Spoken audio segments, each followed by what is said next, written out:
Shalom, shalom, shalom. Just have a let me say impromptu. I don't like using the word quick, but sometimes it is what it is.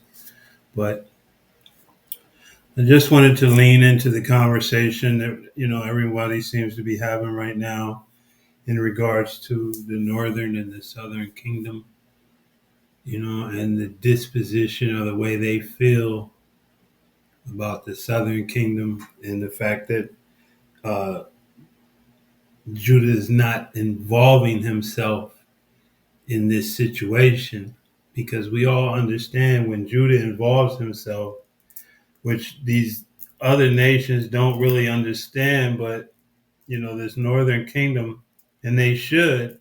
I think it's more that they just ignore the fact, because if we were involved, the killing would go up. It wouldn't just be arrest; it would be murders, it would be chaos, it would be carnage. And this is what Esau really wanted, that level of camaraderie amongst us, so he could implement these things. But that this lesson is more on all of you nations that have come here of your own fruition. You knew what this nation represented. You knew what this nation was about.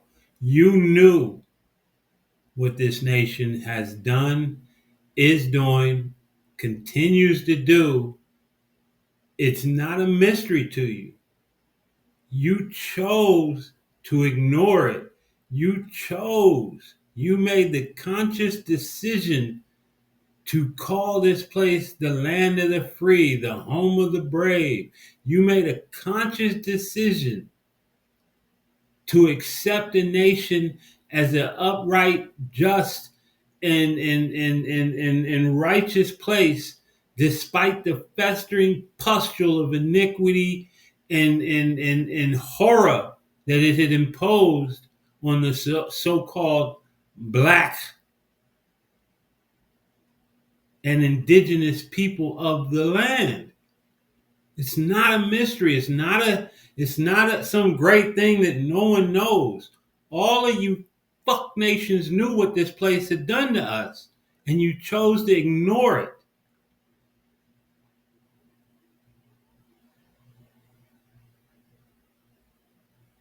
You chose to treat it like it wasn't really something that was happening.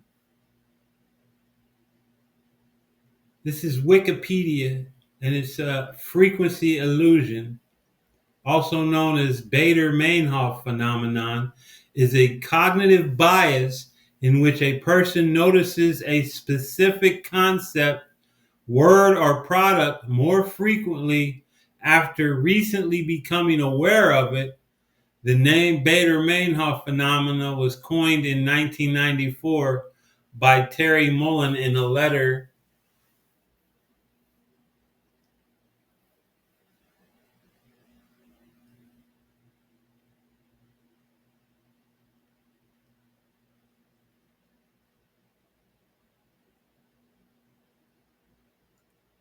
Slovakia. To the St. Paul Pioneer Press, the letter describes how, after mentioning the name of the German militant group Bader-Meinhof, once he kept noticing it, this led to other readers sharing their own experiences of the phenomenon, leading it to gain recognition.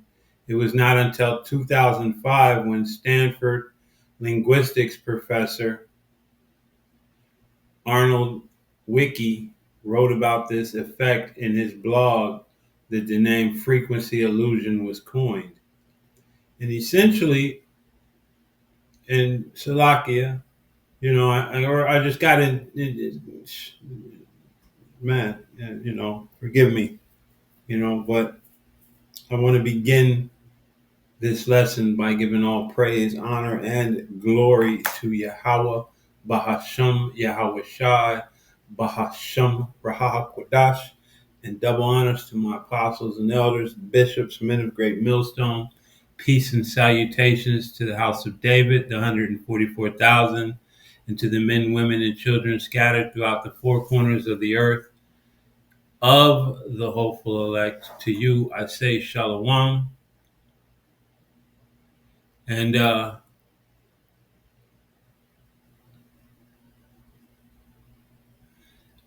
basically, you people used a cognitive bias to come here, share in the rewards of this place, share in the hypocrisy of this place, share in all of its many things, and truly made possible by the so-called black and indigenous people, mostly the black, and the things that they had to go through, and the things that they had to fight to achieve, so that all you other races, all you other ethnicities that chose to come here and made the conscious decision to ignore everything about this place and call it according to what you were hearing from the very people who brought the oppression to you and to the rest of the world.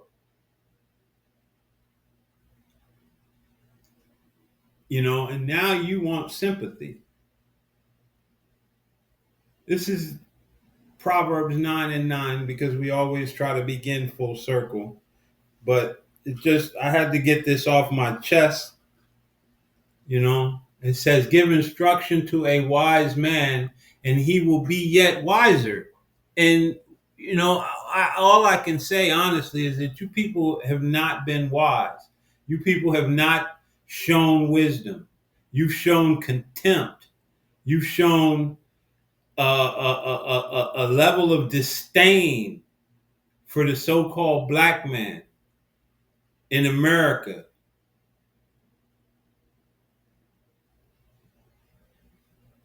that it's astronomical. And now it's fitting the reward you're receiving for your ignorance. It says, teach a just man and he will increase in learning. You people have not been just. You've been unjust. You've come here and you've declared this place a righteous place, and you knew what was happening to us. You knew the condition of Jacob. And yet you came and you latched on to what Esau was pushing, and you looked down on Jacob. You all you nations, man. You nations, and man, hey, you people that came to this land, talking about the land of opportunity, talking about the land that, and you thought that it was going to be a good thing for you, man. We're encouraged by the fact that Esau is coming down on you with great wrath right now. Rightfully so. Teach a just man and he will increase in learning. People haven't learned anything from what was going on when you arrived here, when you decided in your cognitive dissident minds that this was the land where you could find opportunity. This was the land where you could surpass a people who had been beat down, murdered, raped, robbed, slaughtered, and treated with complete disdain by the man who had stolen this land. You thought you could come here and benefit, that you could show him, I'm as white as you are. And now he's showing you, no, you ain't. It says, verse 10, the fear of Yahweh Bahashem Yahweh Shai is the beginning of wisdom. And you people have no fear of Yahweh Bahashem Yahweh Shai. You have no fear. You don't even fear continuing your worship of idols. You know your little Jesus Christos, your little Virgin Mary, your little Catholicism. You know this was brought to you by your oppressors, and yet you still retain it and maintain it and stand on it. And the Most High is judging you right now. And the knowledge of the holy is understanding. You people don't understand shit. And you've moved with a disdain for your own people. Look just like you, mannerisms just like you. Only thing different about it is the way you speak. Because we were conquered by Europe and you were conquered by Spaniard. Therefore, they made you they made you speak what they spoke. The same way with us. But you come over here and you act like we haven't been oppressed. Like we have just been, man, gleefully participating in this American experience. That we haven't been redlined, that we haven't been Jim Crow, that we haven't been blacklisted, that we haven't been Ku Klux Klan, that we haven't been, and I said it last week, hey, your ICE is a modern day KKK.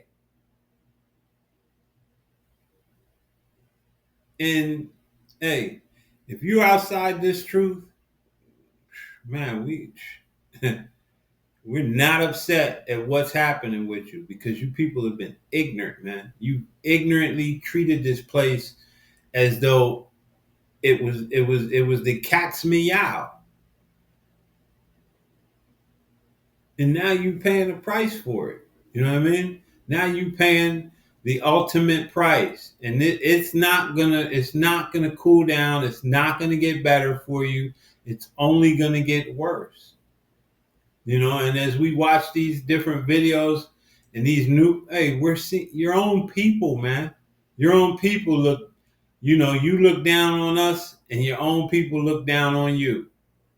Those that have been here that think they're safe, man, hey, Esau's not playing with you neither. We're just watching a couple of different videos, man. All of these people that were hollering and yelping and Trump this and who Trump that and we Trump the other. And now Trump's sending their ass off too. It's beautiful, man. We're not at all remorseful. We're not at all fixing to jump up and put ourselves in danger for people who have treated us with utter disdain.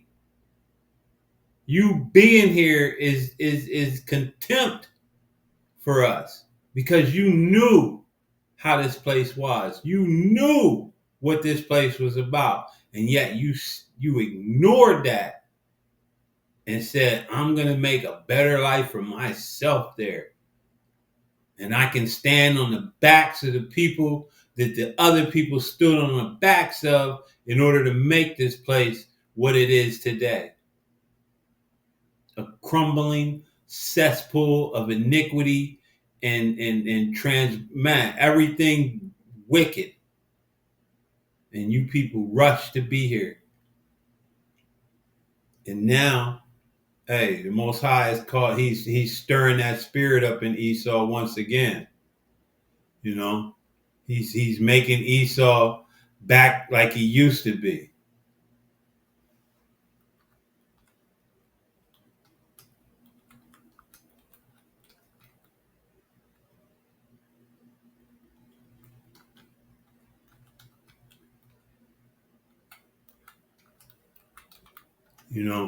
He's bringing that old spirit back.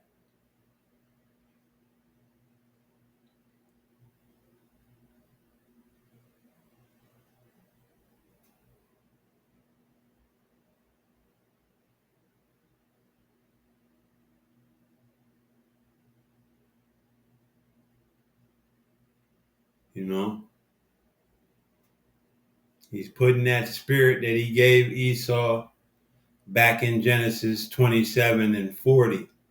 And it reads, "You will live by the sword." This is the New International Version. "And you will serve your brother.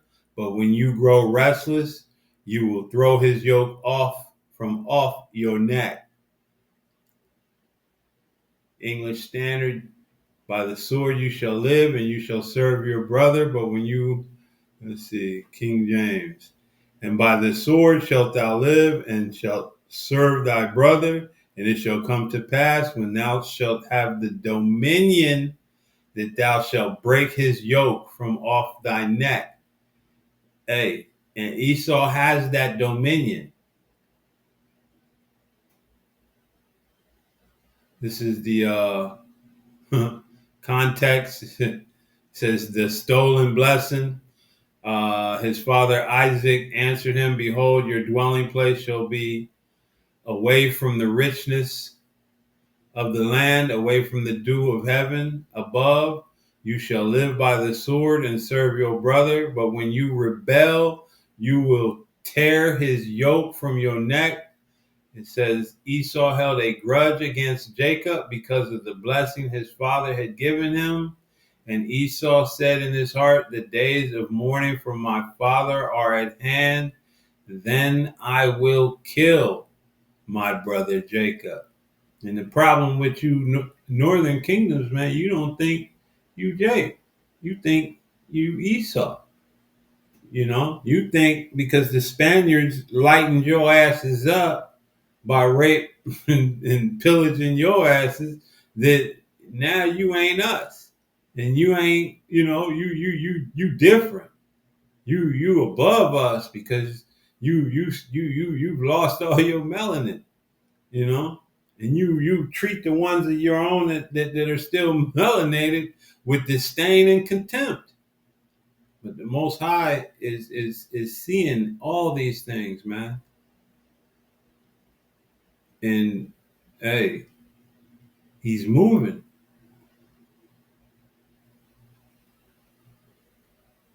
But for his elect, for those of the northern and southern kingdom of his elect, this is Isaiah 11 and 12, and it reads,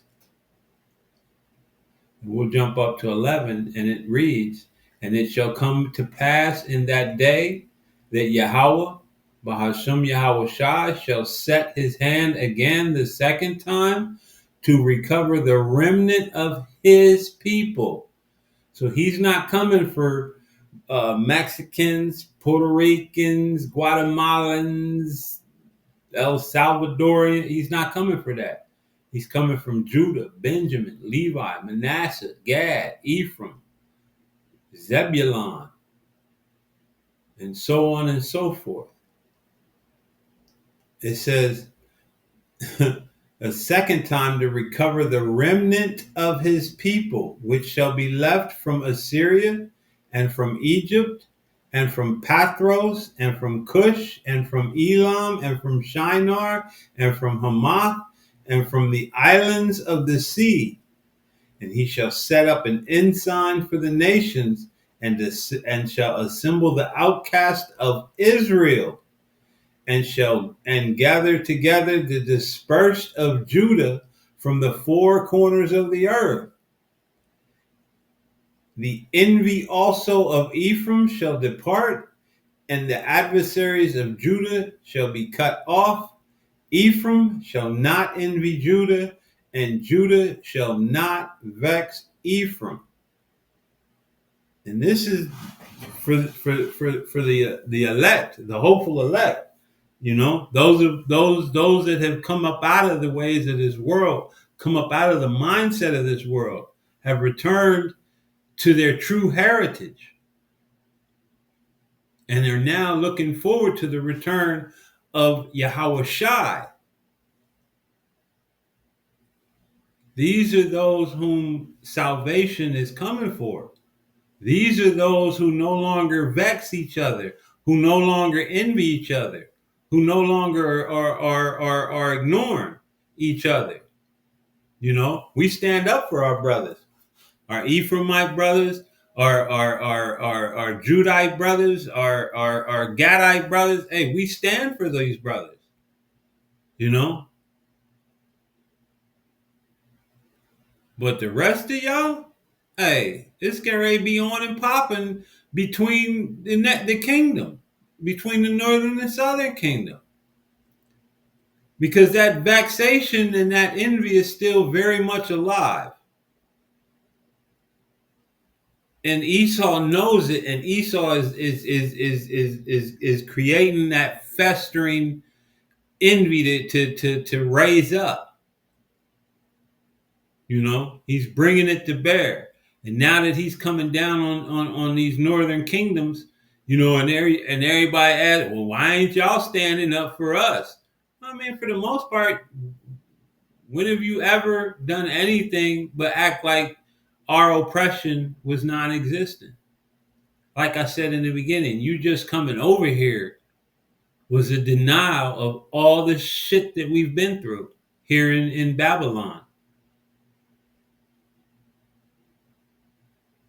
Especially those that came over here declaring what you were making it better for yourself, and you were gonna do this, that, and the other, and America was a righteous place, but you knew goddamn well it wasn't. You knew for damn sure that this place had treated its people, the slaves and everyone else, with the most contempt, the most hatred. Everybody wants you to feel for the Palestinians, man. But what did they do over here? What was done? Hey, the scripture says,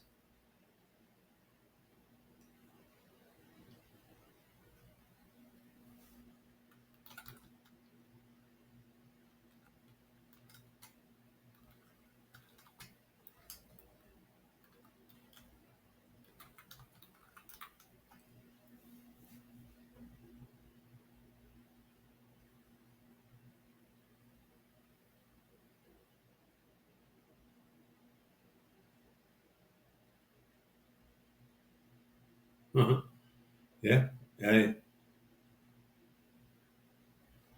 says, I'm going to just read what they have here, you know what I mean? Because, hey, this is in the King James Version of the Bible. There are references to the sins of Israel and the consequences that followed. For example, in Romans 11:1-15, it states that Israel had transgressed the Most High's law and brought upon themselves a great evil. Another reference in the Bible confirms that such a disaster has never been done to any other city in the world, and that's any other people. Matter of fact, let's see.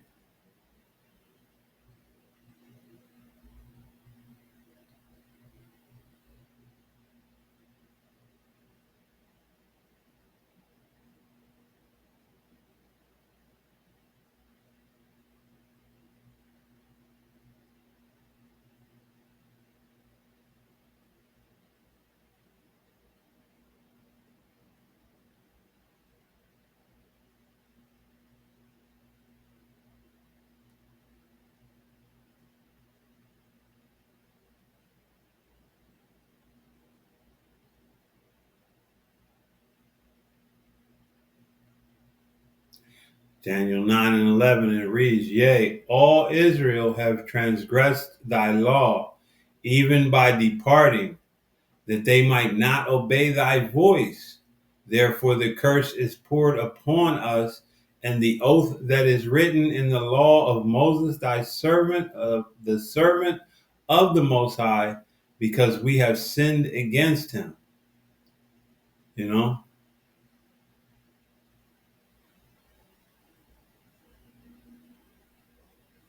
says, and he hath confirmed his words which he spake against us and against our judges that judged us, by bringing upon us a great evil. For under the whole heaven hath not been done as hath been done upon Jerusalem. So there's nowhere and no people that has received the level of destruction that Israel has received, you know. And our people are a direct reflection of that very said destruction. So, this is just a rant Salakia.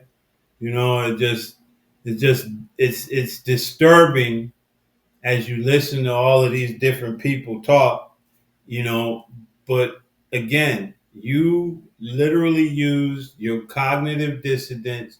You ignored everything about this place and thought that you were among the oppressor, that the oppressor would look at you as one of him.